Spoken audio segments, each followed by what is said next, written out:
Sabong palakpakan.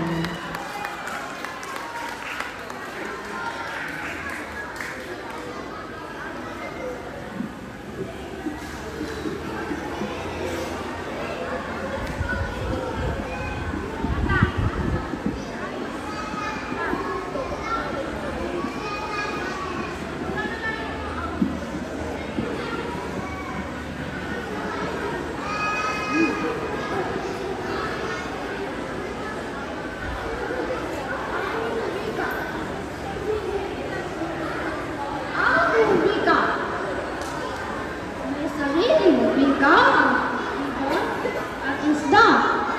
Iba ang sa aso, iba ang sa pusa. Iba't ibang bansa, kanya-kanyang wika. Itaguyod natin ang wika ng bansa. Bakit mahalaga ang sariling wika? Ito ay kaguruan ng mahal nating bansa. Wika din ng buklod ng puso at diwa ng tao sa Luzon, Mindanao, Visaya.